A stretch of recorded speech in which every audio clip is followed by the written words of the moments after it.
ទី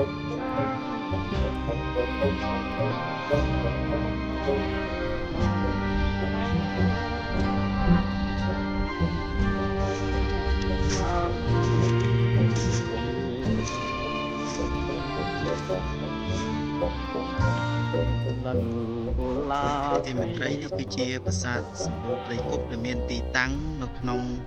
ខេត្តកំពង់ធំចម្ងាយប្រហែលជាជិត50គីឡូចេញពីខេត្តកំពង់ធំប្រាសាទនេះបានចាប់ដើមជួសជុលអស់រយៈពេលប្រហែលជាជិត10ឆ្នាំមកហើយស្ថានភាពប្រាសាទខ្លះគឺមានលក្ខណៈខូចខាតច្រើន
ពេលកាយ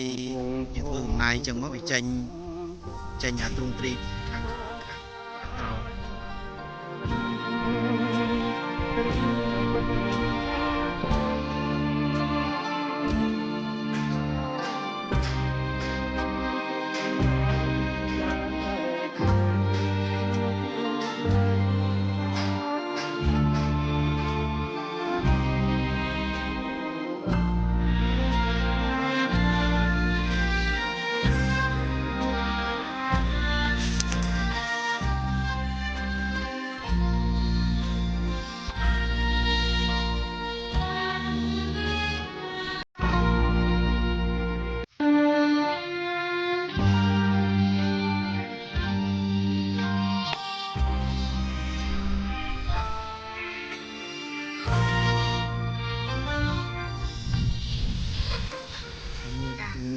សំណាងយ៉ាងចំណា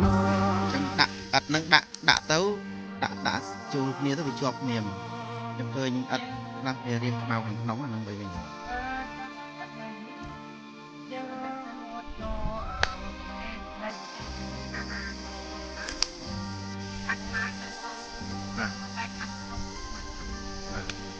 ខាងក្នុងបាទឆ្អិនពីក្នុងតែខាងក្រៅសបាទយើងវាអត់ដឹងថាគាត់វាស្អីខ្លះបាទខ្ញុំឃើញអត់ភាកច្រើនចឹងនៅប្រាសាទសម្បូរព្រៃគុកហ្នឹងណាបាទយកអីគេដើម្បីដាក់ជាមួយគ្នាដើម្បីឲ្យអត់ជួបបាទបានវាអត់មានឯកហ្នឹងបាទមេទីមេត្រីប្រាសាទនេះគឺបានកសាងឡើងតាំងពីមុនសម័យអង្គរទៅតាមការរៀបរាប់របស់អ្នកងារគូកាយបានដឹងថាឥដ្ឋដែលយើងធ្វើដែលបុព្វបុរសបានធ្វើនៅកន្លែងនេះគឺជាឥដ្ឋដែលត្រូវបានដុតយ៉ាងជួយចិត្តទុកដាក់ឲ្យឆ្អិនពីខាងក្នុងបាទឆ្អិនខាងក្នុងហើយឥដ្ឋនេះគឺមានអាយុជាង1500ឆ្នាំមកហើយអត់មានចេះពុកផុយទេបាទ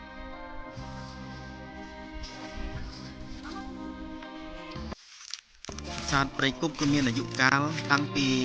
សតវត្សទី6បើគិតទៅគឺកើតកសាងមុនប្រាសាទអង្គរវត្តប្រិញ្ញវិជ្ជាទីមេត្រីរូបភាពដែលកំពុងតែឃើញនេះគឺក្នុងគឺជារូបភាពនៅក្នុងខែ5គឺក្នុងខែ3ថ្ងៃទី16ក្នុងខែនេះគឺជារដូវប្រាំងហើយស្លឹកឈើជ្រុះអស់ដើមឈើគឺមិនសូវស្អាតទេគឺមានលក្ខណៈដូចជាក្រៀមក្រោះបន្តិចបាទ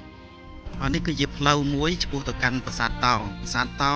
មានលក្ខណៈស្អាតជាងប្រាសាទផ្សេងៗបន្តិច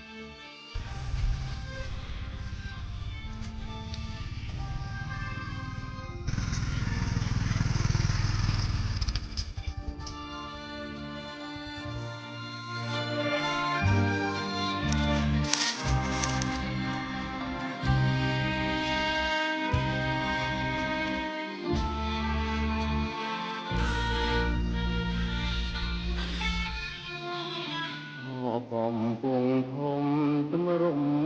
ចិត្តទុកណាជាមិត្ត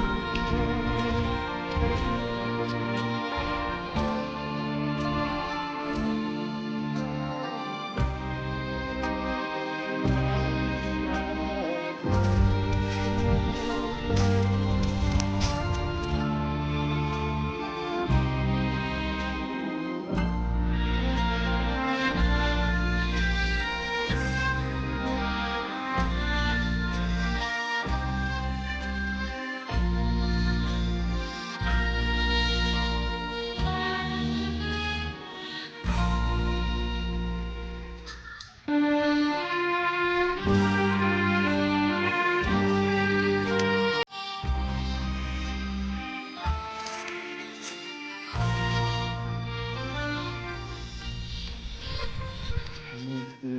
សំណាងយ៉ាងចំណានដែលស្នាប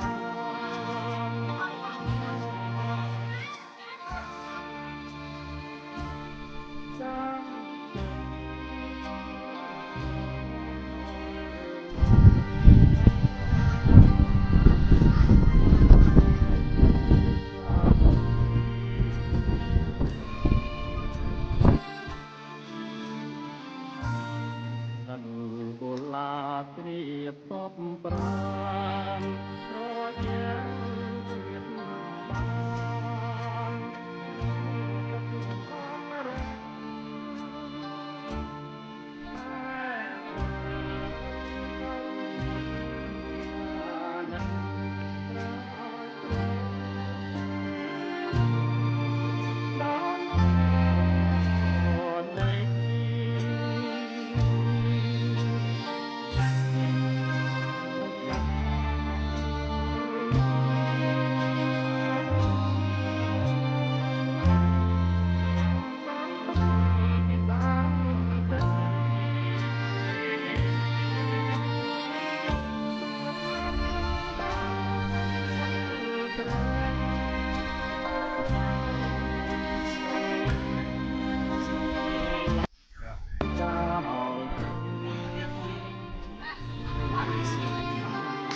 កំពុង